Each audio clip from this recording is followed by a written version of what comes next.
सगळ्यांचं ब्लॉगमध्ये खूप खूप स्वागत आहे. पायल्यांच्या प्रतीक्षा. आणि तुम्ही कालचा ब्लॉग नक्की बघितलेला असणार आहे. आणि तुम्हाला खूप सारे प्रश्न असणार आहे. नेमकं काय झालं आहे, डिलिव्हरी झाली का, मुलगा झाला आहे का, मुलगी झाला आहे, काय झालं आहे प्रॉब्लेम, पायलची तब्येत कशी वगैरे सगळं तुम्हाला आज कळेल. पायल सविस्तर बोलेल. आणि तुम्ही थंबनेल तर 100% बघितलं असणार, त्यामुळे तुम्हाला आज समजलं असणार की काय झालं आहे ते. पायलची डिलिव्हरी झालेली आहे गाईज कालच्या ब्लॉगमध्ये एवढं मी टाकलं नाही, कारण की म्हणलं बाळ आणि पायल दोन पहिले शुक्रपासून देत, मगच आपण तुम्हाला सांगू. लगेच सांगत काय अर्थ नाही. म्हणून मी कालची व्हिडिओमध्ये बोललेलो होत्या गोष्टी सगळ्या, पण मी ते कट केल्या. म्हणलं लगेच नको सांगायला. बरोबर आहे बरोबर आहे का तुमचं, म्हणजे तुमचं कसं काय, माझं बरोबर आहे का नाही, कमेंट करून सांगा. लगेच नको सांगायला म्हणून थोडं म्हणलं बाळाने पायलची तब्येत एकत्र होऊन दे. आणि पायल एक्सपिरियन्स सांगाल त्यांनी. पायलनी पण बाळाला बघितलेलं नव्हतं. बाळाला फक्त आणि फक्त मीच बघितलं होतं एकट्याने. काल पायल म्हणून तर मी सांगितलं काय आहे, गर्ल आहे की बॉय आहे, सगळ्यांना सांगितलं. आणि तुम्हाला पण कळणार लवकरच गर्ल आहे की बॉय आहे. आजच्या व्लॉगमध्ये तुम्हाला एवढं समजेल की पायलची डिलिव्हरी झालेली गाईज. 9वा महिना लागल्या ज्या दिवशी आम्ही बेबी शॉवर केलं, बेबी शॉवरच्या रात्रीच आम्ही तिथून निघालो. त्यानंतर मग दुसऱ्या दिवशी 13 मार्च तारीखला आपलं नन्हसं प्यारसं बाळ जन्माला आलेलं आहे. आणि 13 मार्च तारीख ही आपल्या आयुष्यातली महत्त्वाची तारीख ठरलेली आहे. काय ग हां याला ड्रेस पायल ड्रेस हे बघे मम्मी. पायलकडे मी मोबाईल देणार आहे. पायल दिवसभर तिची शेअर करेल आणि सांगेल तुम्हाला बाकीच्या गोष्टी. फक्त तुम्हाला एवढं सांगेल की बाळा सगळ्यात पहिलं मी बघितलेलं आहे. आणि आज पायल 14 मार्चला पायल आज बाळाला भेटून आलेली आहे. आणि बाळ आणि पायल दोघंही वेगवेगळे आहेत गाईस. बाळ वेगळीकडे, बाळाची मम्मी वेगळीकडे. पायलने बाळाला काय बघितलं नव्हतं दिवसभर. त्यानंतर आज पायल बाळाला बघितलं असेल तिथे तुम्हाला जाऊन तिथं कळेलच. तर आम्ही चाललो इमर्जन्सी. आता उशीर झाला, 11:30 वाजले. ते सकाळी तिथं ब्रेकफास्ट आला दवाखान्यात खूप चांगला आहे. आम्हाला पळापळ नाही करावं लागत. सकाळ पायला अंडी, दूध, ब्रेड सकाळ पायचा ब्रेकफास्ट झाला आहे. आणि तिथून मम्मी थोडी गंजी वगैरे करून चालली घेऊन. तर निघतो आम्ही पहिलं, मग बोलू पुढं तिकडे बसल्यावर. चालू मम्मी मी आता पायला डबा वगैरे घेऊन. हे बघा, चल आता पायलकडे जाऊ. पहिल्या मधल्यावरच आपली पायल बसलेली आहे. तो चलो. हे बघा आपलं पेशंट नाही, आपली आई, पायल आई. आणि पायल बाळाची मावशी नवीन. मी माझ्या जीवनात कधी लग्न नाही करणार. लग्न केलं तरी पण मी बाळ नाही म्हणते. जा तू घरी आपण दत्तक घेऊ बाळ गाईस. पण असे कष्ट आई त्याला म्हणून जाय म्हणतात. हा हात लावायची का परत लावायची अजून? हा हात सुजला होता म्हणून इकडे लावली का? ती कोण आम्ही ह्याच्यासाठी पण लय बोलणं खाल्लंय. मेहंदीमुळं बेबी बॉय काढलाय, बेबी गर्ल काढलाय, खेळणी काढलाय, सगळं काढलंय. डॉक्टर म्हणते हे क्यों चाहिए बेबी शॉवर. बोलला लय ओरडले मला. कुणी? जे येईल ते ओरडत होते. अजून ये वर जरा. मेहंदी का काढली मी म्हणलं तिला चारायचं बेबी नाही. शॉवर के बाद भागते आते आई हो. उशी नाही का? उशी आहे का तिकडे? उशी पोळ एखाद्या बेडवर बघ बरं. तू नको थांब ना. तिला नाही झेपत रे वजन माझं. फिरवायला का? तर मी फिरव. आणि बारीकच गुटकी गिळायची. बाळाला जुलाब होतं. कट करणं, गुटकी गिळायची नाही. पाणी प्यायचं, दाताखाली धरूनच पाणी प्यायचं. लय सगळं नाजूक. तुझ्यासाठी नाही येतात हे. तोंडात धरूनच एकदम गुटकी गिळायची.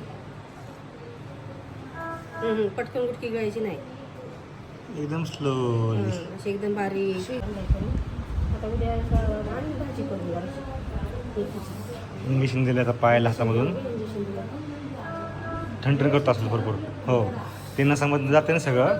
येस पावरने जातं ना मध्ये पाणी, त्यामुळे होतं ते. म्हणजे काय गंजी करून आणली ना, शिऱ्याची गंजी आणलेली आहे. आणि बाळाची मम्मी. सगळ्यांना शॉक बसलाय. ज्या दिवशी बेबी शॉवर त्या दिवशीच दुसऱ्या दिवशी सगळ्यांना खबर गेली की आम्हाला बाळ झाले म्हणून. तर इतके लोक म्हणजे तोंड. अरे अजून ऑनलाईन कोणाला माहित नाही. हां म्हणजे काय आता नको बोलू, पहिलं खाऊन घे. आम्ही चाललोय बाळाला भेटायला. म्हणजे ब्रेस्ट फिडिंग करायला. आता मला हे शब्द सगळे नवीन आहे ना रे. आणि असं वाटतं टायमिंग निघून गेलाय, पण आता बघू तरी पण जाऊन. चला. बाळा तर सोबत नाही म्हणून मला लई कसं तरी वाटतंय. आणि ते व्हिडिओ काढायला परमिशन नाही तरी लपून काढते. चला आता जाऊ आपण. प्रत्येकने सांगितले 5x करून कॅमेराचा दर्जा. तर मी पहिल्यांदा माझ्या बाळाला घेतलं हातात आणि खूप साऱ्या गप्पा मारल्या, कारण ती तर बोलत नाही आहे, पण मीच गप्पा मारत होते. काय बोलले. तर एवढं बाळ आगाव आहे ना. मी ठेवलं बरं का, डायपर वगैरे बघितलं, सुशी केली काय, परत लावलं, काय केलं नव्हतं सुशी. मी म्हटलं चल मी जाते आता, नाही का, बाळाला म्हटलं चल मी जाते, उघडणार आहे का डोळे, कारण की ते NICU मध्ये ठेवलं तर बाळ सारखे असे झोपूनच असतात ना जास्त. तर मी बडबड करत होते, काय कोणाचं दूध पिलं एवढं झोपाळू आहे, म्हणजे ते त्यांच्याकडे मिल्क हे असतं ना, मिल्क बँक असतं त्यांच्याकडं, तर ते बाळाला मिल्क तेच पाजतात बरं का. तर मी असंच गप्पा मारत होते. जेव्हा मी बोललं ना चल बाय बाय मी चालले, तेव्हा असं डोळे करून बघत होतो बाळ. तर दवाखान्यात तुम्ही पायलशी भेटला, पायलशी बोलला, मग मी घेऊन गेलो होतो. त्यानंतर मी घरी आलो, साक्षीला सोबत घेऊन आलो, कारण साक्षी नाईट ड्युटी केली होती, ती दमली होती खूप. तर तिथून घरी आलो, आम्ही घरी वगैरे आलो. मग असं वाटलं तुम्ही पायलला बघितलं, कालच तर बघितलं होतं, आज जरा व्यवस्थित पायल तुमच्याशी बोलली वगैरे. मम्मी घरून पायलला जेवण वगैरे घेऊन गेली होती. तिथं जेवण असतं, चांगलं असतं, पण नको म्हणले लगेच मम्मी, आपण घरचं घेऊन जाऊ, तिथे पण जेवण छान असतं. तुम्हाला दाखवलं मी एका दिवशी तिथं जेवण कसं असतं, काय असतं ते. आणि बाकी डिलेवरी झालेली आहे. परत तिथं पायलला घेऊन गेलो, दूध वगैरे बाळाला पाजायलासारखं जायला लागतं NICU मध्ये, दूध वगैरे पाजलं. त्यानंतर मग आम्ही परत आलो, पायलला घरी तिथं सोडलं पायलच्या वॉर्डमध्ये. मग मी पायला साक्षीला घेऊन आलो, कारण साक्षीने नाईट ड्युटी केली होती, तुम्हाला सांगितलंच मी. मग त्या साक्षीला घेऊन आलो, साक्षीची गाडी ठेवली इथं, आणि साक्षीची मम्मी रिक्षाने घरी गेलीत, कारण की त्यांच्या घरी पण ते कार्यक्रमासाठी आले होते, 1 दिवसासाठी जाणार होते. त्यांना माहीत नव्हतं असं काय होईल वगैरे. मग त्यांनी पण तिकडं मासे वगैरे फिश वगैरे तसंच पसारा ठेवलेला होता आणि आले होते. तर तो पसारा वगैरे नाटकं करून मग ते उद्या संध्याकाळपर्यंत परत येतील. आणि साक्षीने गाडी ठेवली माझ्यासाठी, कारण की माझी धावपळ नको व्हायला. 2 गाड्या, एक गाडीवर आपलं मार्केटिंगचं काम होईल आणि एका गाडीवर आपलं इकडं डॉक्युमेंटचं काम होईल, त्यामुळं टेन्शन नाही त्या गोष्टीचं. तर आता मी परत संध्याकाळी 6 वाजल्यात पाहिलं, थोडे काही गाऊन्स वगैरे घ्यायचे ते घेतो, आणि गाऊन वगैरे घेऊन मी पायला देऊन येतो. नारळ पाणी कापून, नारळ पाणी पण मागितले तिने. तर चला, सगळ्यात महत्त्वाची गोष्ट कपडे आहेत. हे बघा, कपडे वाळत टाकायचे, कपडे वाळून टाकतो, मग जातो. आता हे सगळं घरात मम्मी पण नाही आणि पाहिलं पण नाही. आता संध्याकाळ 6 वाजता आमचा चहाचा टायमिंग असतो, तुम्हाला माहिती आहे. आज 9 चहा, आज 9 4 अजून किती दिवस लागते. डॉक्टर म्हणले तुम्ही 15 दिवस पकडून चला, इतके दिवस लागते, तर बघू लवकर होईल. पण तर चलो आता निघतो मी, कपडे वगैरे पहिलं वाळत टाकतो, आणि मग पायला गाऊन वगैरे घेऊन मग दवाखान्यात जातो. तर आलो मी हॉस्पिटलला, आणि पायला घेऊन चाललो नारळ पाणी. जे डोळा जेवलं नारळ पाणी होतं, तेच नारळ पाणी मी आता घेऊन चाललेलं आहे. कुठं तर सोय होती पायलची. चला जाऊ आपण.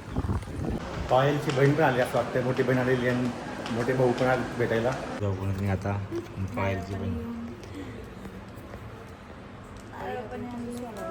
काय आपलं डोळं जेवण झालं तर त्याचे नारळ घरी लय पेंडिंग भरपूर आहे, रोज एक नारळ पाणी घेऊन यायचं.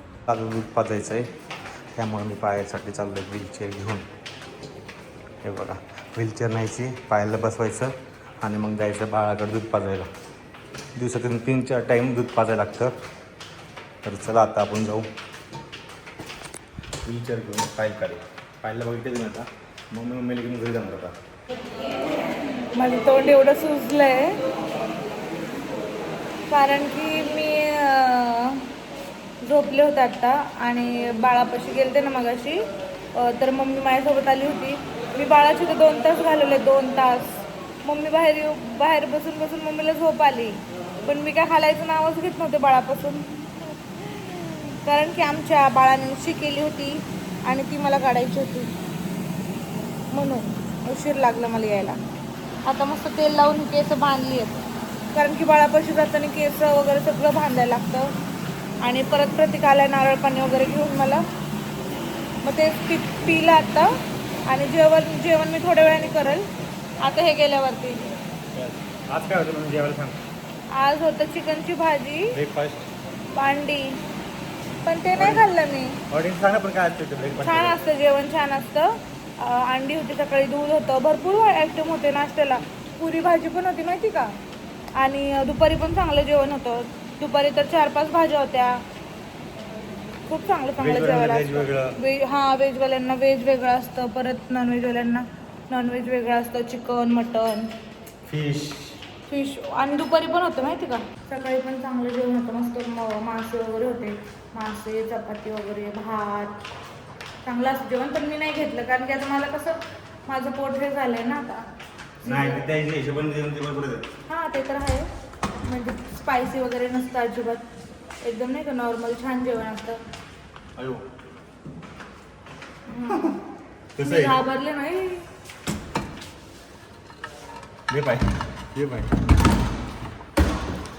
मी लय घाबरले त्याला इथे गेलं ना काय करावं. पण मला माहिती आहे तेवढं मोठं हॉस्पिटल म्हणल्यावरती काहीतरी सोय ऑप्शन दुसरं असेलच ना.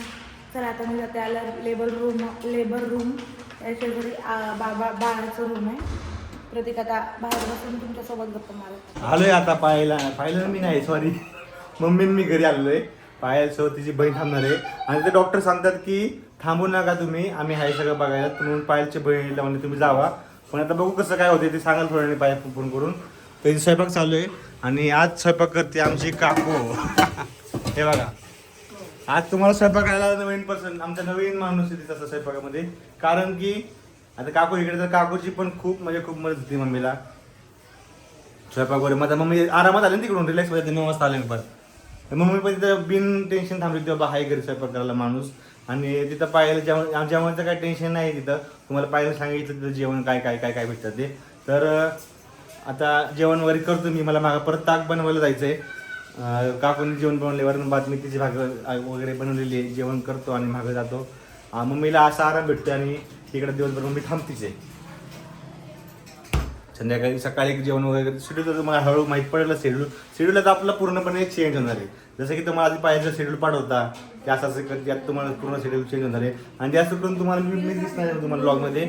आणि पायलला थोडं मी तुमच्यासाठी पाहिलं, मी थोडं बोलावतो तुमच्यासाठी. कारण तुम्हाला पायलला बघायचं असणार आहे, पायलशी बोलायचं असणार आहे. त्यामुळे मी थोडं तुम्हाला पायलशी बोलायला होतंय. तिथे गेल्यावर अलाउड नाही तिथे व्हिडिओ काढणं वगैरे काही. तर चला आता मी जेवण वगैरे करतो. तर तुम्हाला जसं की म्हणले नंतर बोलू. नंतर मी मागं ताक बनवायला गेलो. ताक बनवून आल्यानंतर मग नंतर बघतो तर काही मावश्यावर सगळे आले होते. सगळ्यांची चर्चा चालू होती. सगळे एक्साइटमेंट होते की नेमकं काय झालं आहे. त्यांना सांगितलं आम्ही असं झालेलं आहे. तर तुम्ही कमेंट करून सांगा, गेस करा तुम्हाला काय वाटते काय झालेलं आहे. अजून सगळं कंडिशन सांगायचे. आजच पायलने बाळाला बघितलेलं आहे. आणि मी पण बघितलं होतं जेव्हा डिलिव्हरी झाली ना, तेव्हा पायलने बाळाला थोडं बघितलं होतं. पण तेव्हा त्याची ताकद नव्हती की एवढं बघावं म्हणून. तर डिलिव्हरी पायलची झालेली आहे काहीच. आणि मुलगा झाली ती तुम्हाला पुढच्या ब्लॉगमध्ये येईल. त्या येणाऱ्या ब्लॉगमध्ये कळेलच. तर अजून कोणी बाळाला बघितलेलं नाही आहे. मेन पॉईंट मी आणि पायल दोघंच असे आहेत की त्यांनी बाळाला बघितलेलं आहे.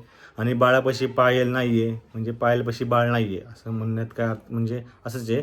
आणि दोघंही वेगवेगळे. पायलचं बाळ NICमध्ये आणि पायल नॉर्मल वॉर्डमध्ये आलेली आहे. तिला तिथं शिफ्ट केलेलं आहे. मग तिला सारखं मधून बाळाला फिडिंग करण्यासाठी जावं लागतं. मग ते फिडिंग केल्यानंतर परत यायचं. मग परत 2 तासांनी परत फिडिंग करायचं. अशी 2 तासानंतर त्यांनी सवय लावलेली की बाळाला फिडिंग करायची. मग पायल वेळेवर नाही गेली तर मग ती पावडरचं दूध पाजायचं. म्हणून पायल म्हणते की नको, मी माझं दूध पाजणार. म्हणून मी 2 तासानंतर तिथं जाणार. तर असा दिवस गेला आमचा आजचा. आणि आज गुड न्यूज आपल्या घरी आलेली आहे. घरी म्हणजे आपल्यापर्यंत एकदम सुखरूप आहे, एकदम बाळ एकदम व्यवस्थित आहे. काही काळजी करायचं कारण नाही आहे. तुमचे खूप सारे जणांचे मेसेज आले होते ब्लॉग पडल्यानंतर. तर भेटूया आपण उद्या नवीन ब्लॉगमध्ये. उद्याच्या ब्लॉगमध्ये बघूया आपण काय होते आणि काय नाही. तर पायलच्या आणि बाळाच्या तब्येतीसाठी प्रार्थना करा एवढंच मी म्हणेल. आणि भेटूया आपण उद्या नवीन ब्लॉगमध्ये.